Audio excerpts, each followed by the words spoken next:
Hello and welcome. The thief of time and opportunity's assassin. These are the kinds of terms used to describe procrastination. But what's the underlying reason why we put aside things we should be dealing with sooner rather than later? According to researchers, people today are procrastinating like never before, and it has consequences on the way society works. Whether it is for fear of failure or lack of motivation, psychologists say that the reasons why people procrastinate are fundamentally irrational, but so many people still do it. Many argue that today's culture of now and thirst for instant gratification is driving such behavior. The damage from procrastination is now affecting everything from decisions on health and financial savings to people's outlook on the future. So on today's show we ask, what can people do to get things done now and stop themselves from procrastinating? Remember, you can join our conversation with your questions and comments. You can send an SMS or email, and we also welcome your phone calls on the show sooner rather than later. Here with me to discuss this are Piers Steele, a professor at the University of Calgary School of Business, who joins us from there. He's the author of The Procrastination Equation, How to Stop Putting Things Off and Start Getting Stuff Done. And from Philadelphia, we have psychiatrist and behavioral economist George Ainsley. Dr. Ainsley has written Breakdown of Will, which examines self-defeating behaviors, including procrastination. Gentlemen, I welcome you both to the show. Glad to be here. Pleased to be here. Professor Ainsley, let's start with you and get a definition of procrastination. What makes it different from just simply being lazy, for example? Well, procrastination is postponing till the future those things that would be better off. You would be better off if they were done now. The reason it's a bad thing is often it increases the cost that you ultimately have to pay, as we experience. Right. So procrastination is really a temporary preference for putting those things off. I was going to say, I'll look at some of the implications, but in terms of when you look at someone who's simply lazy, can that be defined as in the same category as procrastination? Well, it's not a technical term, but somebody who's lazy is often somebody with no ambition. Somebody who's procrastinating is often somebody who has a high ambition and wants to get things done, but puts it off until later and later. What about, Professor, a quick thought, what about apathy? The lazy person doesn't want to do it in the first place. How does apathy compare with procrastination then, Professor? Apathy, I suppose, is just having less interest in things generally. It could be a sign of depression. It could be a sign of lower responsiveness in your brain. These are not technical terms, so it just depends on how people want to use them. All right. We'll get on to some of the implications in a second. Then let me bring in Dr. Piers Steele here, and good to have you with us as well, sir. Let me ask you, according to your research, the percentage of people who admitted to having issues with procrastination has at least quadrupled since the 1970s and now. What is it about human behavior that's changed since then? Well, the human personality traits hasn't really changed. What has changed is the environment. Procrastination is a tendency, as Professor Ainsley points out, to value the now much more than later. We are impulsive creatures, but an environment can prey upon that. So, for example, as temptations become more readily available and of higher quality, we're going to start putting things off. And you can go around and look about how things have improved over the years. For example, go back 10 or 15 years and look at televisions and what was available and how long you had to wait. Or look at, for example, what was in the internet, and it was actually not high speed. Or now what's available on the internet. Like a lot of people, like Facebook, for example, it didn't exist 6 years ago. So let me ask you then, Dr. Steele. Because of all these temptations. Yeah, well, let me ask you then, is it something, when we look at it, should we look at it as individual behavior or societal behavior, society as a whole? Well, we don't all procrastinate the same. There's some people who are more susceptible to distractions. Though we all pretty much procrastinate a little, about 20-25% are chronic procrastinators. So there's a range. But we can all, like a tide can raise all boats. We are in an environment which basically makes procrastination worse. Professor Ainsley, if I could get an email to you, sir. It's coming from Canada, from Nicholas Ward, who writes in saying, humans procrastinate because we are poorly equipped to judge future costs versus present benefits. I want to get your thought on that. Well, I think that's entirely right, that not just humans, I think all animals, there's very good evidence now that we have a tendency to disproportionately value the immediate future. And that's a very hardwired fundamental thing you can show it in pigeons and rats. So yes, the problem is not one of culture and one of westernization or something that's particularly modern even. The basic problem is that we overvalue the immediate future. The problem is more, I think, in the response that we make to it. And that is very much an evolving problem and is changing as modern times evolve. Professor Ainsley, I thought then 20% of adults apparently suffer from chronic procrastination. What characterizes a chronic procrastinator, and is there actually a medical aspect to it? Well, there really isn't a medical aspect as such. There are no medicines for procrastination. There is no diagnostic test in the physical sense for procrastination. These data are coming from self-report interviews mostly, when people will talk about the things they do and how often they do them.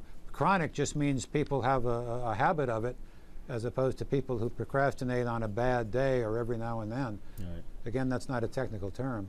Dr. Steele, a thought, why should we worry about procrastination? Why is it a problem? Well, really the impact of procrastination is only limited by the importance of the task you're putting off. For example, in your health, about 70% of people put off flossing. And that leads to tooth decay. It's not the end of the world. But also a lot of people put off getting their colonoscopies, making colorectal cancer actually one of the most deadliest cancers in the world, even though it's very treatable. So when people put off, for example, treating serious medical conditions, well, it can lead to death.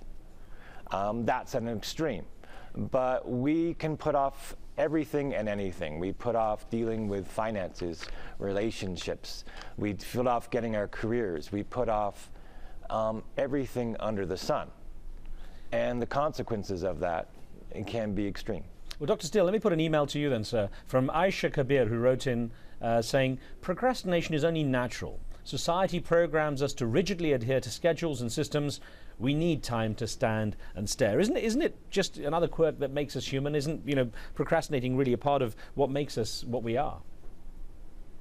Yeah, he's actually quoting a Welsh poet.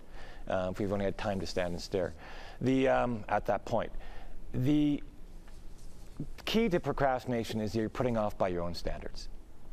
If you say, I should be doing this now, but I'm putting this later, and I expect to be worse off, then by your own standards, you're procrastinating. A lot of things are natural. For example, our love of fats and sugars are natural. That's who we are. But we live in an environment which allows us to overindulge in them, creating obesity.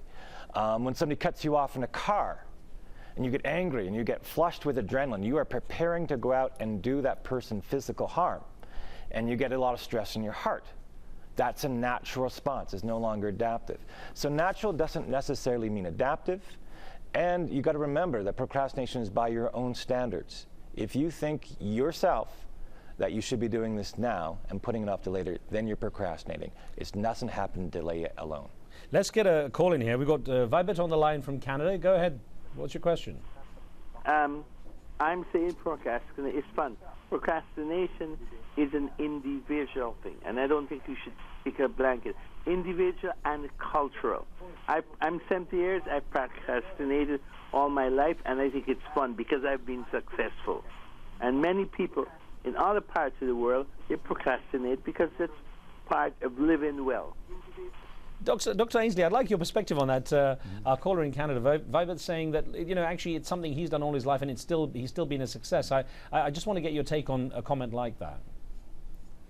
Well, I think everybody procrastinates a lot of the time, and part of whether you call yourself a procrastinator or not is arbitrary, because we can't avoid procrastinating in a lot of the things we do a lot of the time.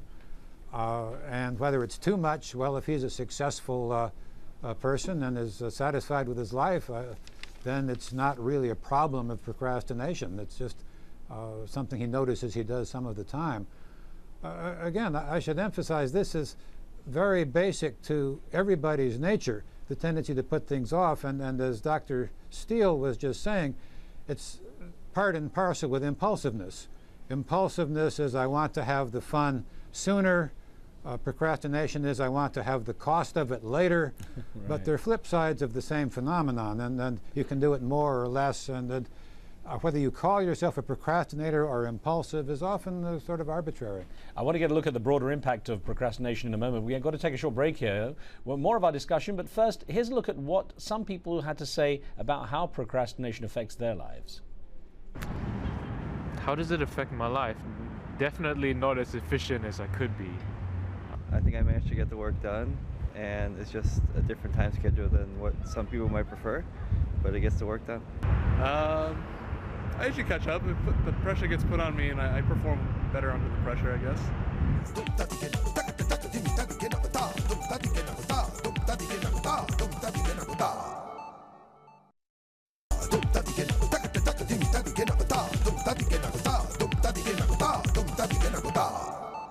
I used to do it, but now I have a very demanding boss, which is good. He pushes me not to do that, so I'm learning. So I'm in the process of, getting rid of that bad habit. Oh, all the time. Right now I should be at work. Look at me. Yes, I procrastinate, and it has an impact, sometimes a positive impact. Well, sometimes if you procrastinate, you can put off things that weren't meant to happen. Interesting perspectives there from people on the street. Now, welcome back. We're talking about procrastination and the price societies pay for such behavior. My guest is Piers Steele, a professor at the University of Calgary's Business School. Dr. Steele researches the science of motivation and why people procrastinate. And Professor George Ainsley, a research psychiatrist at the Veterans Affairs Medical Center near Philadelphia. As we get back to some questions, we have a caller on the line from London. Christopher, what would you like to add to the debate? All right. I just want to ask the professor about the merits of procrastination. You take, for instance, if you consider, current relational, difficulties, especially in marriages and the rest. People just rush into, divorce. They divorce, and they later find out that it is not actually, the best of decision they should have made at the time of, divorce. If they had procrastinated and given themselves some time, maybe either marriages or union and families could have been saved. Don't you think that procrastination has this good advantages that we're able to? Right, Christopher, that's a great point. Dr. Steele, I want to ask you about the benefits as being discussed here of procrastination. How really it can impact society overall? Well, this is a kind of a common misconception. It's not just delay. We delay for lots of different reasons, and if you think that the best time to do a task is later, that's just scheduling. It's when you think that you should be doing it now, and you leave it to later. That becomes procrastination. So it has to be by your own standards. Now, yes, and sometimes delay makes a good point, but then we have different words for it. We call it prudence, for example. Right. We don't call it procrastination. And Dr. Steele, let me get your perspective on how it can actually have an economic impact on society when procrastination does become a problem. Well, at an individual level, if you actually kind of give people a proper procrastination, ask, do you put off things till later you think you should do now? And you correlate it, for example, with the amount of wealth they make, their health, their happiness. Procrastinators tend to do worse in all three areas. And this actually replicates at a society as well. Not only do we as individuals put off things till later, governments do too. Just take a look, for example, at debt. Debt per capita. There's been a lot in the news about Ireland, for example, who actually self-report as being among the biggest procrastinators in the world. But they have a famous saying, they have nothing as urgent as mañana in Ireland. But in other countries like Canada, higher per debt, and in the United States, if you include their unfunded mandates, such as Social Security and Medicare, they are about actually $200 trillion in the hole. And when are they going to deal with that? Not till later. Well, let's get a call in from Maryland. We've got Kessington on the line. Go ahead. Yes, Riz. Yes, go ahead. Procrastination is a function of culture. Where I come from, Nigeria, they say a war game with plan. It means you must stop and reconsider before you move on. Okay, interesting then. Well, let me get, before I get Dr. Steele's perspective on that, because I know he's looked at cultures and mentioned the Irish there, for example. Professor Ainsley, let me get your perspective on that, on how it can be different with different psychologies around the world, how societies have a particular psychology, and how that might actually have some bearing on how people procrastinate. Well, avoiding procrastination is a skill, and it's a skill that a culture learns and teaches to the people growing up in the culture. And it has to catch up with the new temptations. I think one of the reasons there is so much more procrastination now, or there seems to be, is that cultures are not used to the internet. Even television is relatively new. Many of the new ways of having a thrill. And so the wisdom of the culture is not caught up with the temptations that face people in the culture. And that does mean that a new culture doesn't respond very well. And an example, a notorious example, was when the Europeans landed in America and introduced alcohol. And this was unknown in Native American culture. And it became a terrible epidemic. There weren't the usual cultural warnings and safeguards against drinking too much that there were in Europe. But that's happening now for us for new impulses that are being invented all the time. Well, before I get a caller on the line again, let me get to Dr. Steele and perspective on that, the sort of global perspective. Of course, procrastination has been around for a long time, for ages, different from people being, say, on Facebook now and not doing other things when they should be, for example, at work, which has become an issue. But in your book, you write that all of the world's major religions have labeled procrastination as a vice. So it seems it's quite a universal issue. And I'm wondering, we had an example there from Nigeria where our caller Kessington said it's almost a cultural thing there. Well, again, you're right. I mean, historically, there's actually Egyptian hieroglyphs talking about procrastination, and all the major religions actually going through it because, despite different beliefs about what God is and what the good is, they're still dealing with human beings, and human beings essentially do value the now, which usually are vices or temptations, much more than something delayed but larger, everlasting salvation or enlightenment. So this is kind of a common pulse around the world. Now, in some cultures, you'll have more deadlines, and the deadlines will be sharper, so you'll have more procrastination. Also, if there's more temptations in that, more things to distract you from your long-term goals. And this obviously becomes a problem as a nation becomes wealthier, because there's more temptations developed and marketed to them. You get an increase in procrastination as well. Let's get Rahim on the line. Rahim on the line, who's been waiting patiently for us. Go ahead with your question. Thank you. Hi, Riz. Thanks. Hi. Yeah, I'm glad you brought the subject round to the religious perspective, really, on procrastination. The way I would look at it as a practicing Muslim is that when you have a belief in predestination, it's sort of an encouragement, really, not to be fearful, because I think procrastination often comes from an element of fear, having concern about, what is going to be the outcome of this action. And if you have a belief in predestination, it's an encouragement. Look, just go for it anyway, because the result has already been decided. You just do your bit. That's an interesting perspective. Let's get Professor Ainsley's take on that. How fear, through perhaps a religious or faith-based motivation, might counter something such as procrastination. Well, if you're afraid of what you're signed up to do, if you're afraid of your colonoscopy, for instance, in Dr. Steele's example, then if you have some way of allaying the fear through religion and other things, it might make it better. I don't think it's probably a determining factor. I think all religions have a norm against too much procrastination anyway, and all religions have a way of accepting the fact that we're going to do it much of the time and getting some kind of forgiveness or peace despite that. So I don't think there's a difference in theology and how a basic difference in how procrastination is treated or how that people should respond to it. We've got a caller on the line from DC. Jane, thanks for your patience. Go ahead. Hi, I'm wondering if you can talk about the policy implications of procrastinations.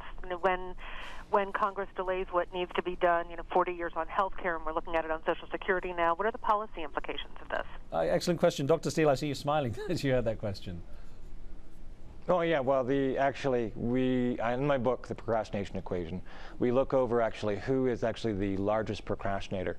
And actually, when you look at Congress itself, and you can see when they pass most of their bills, it's almost always towards the end of the session. They are actually the largest procrastinator, even more than college students. So, but the public policy implications are large. I mean, in fact, the founding fathers actually anticipated procrastination as being a major problem when they actually set up the U.S. system of government. The big problem, though, in any type of democracy, though, is the time horizon of the populace. Problems that are even a year out or 2 years out don't have any weight. So it forces actually politics to kind of almost deal with things or with immediate issues that can be sprouted in a short term, and long-term problems are put aside. To some extent, we're getting the government we deserve because we as a species have a tremendous difficulty of taking the long-term view.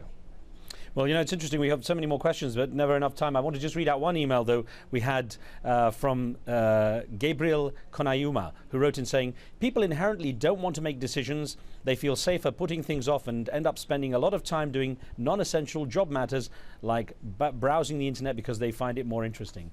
Well, I hope if you're on the internet that you are on the Al Jazeera website and ready to send us more questions. I want to send a big thanks, though, to Dr. Steele and Professor Ainsley for joining us for this discussion. Thank you, sir. Pleasure to be here. Thank you.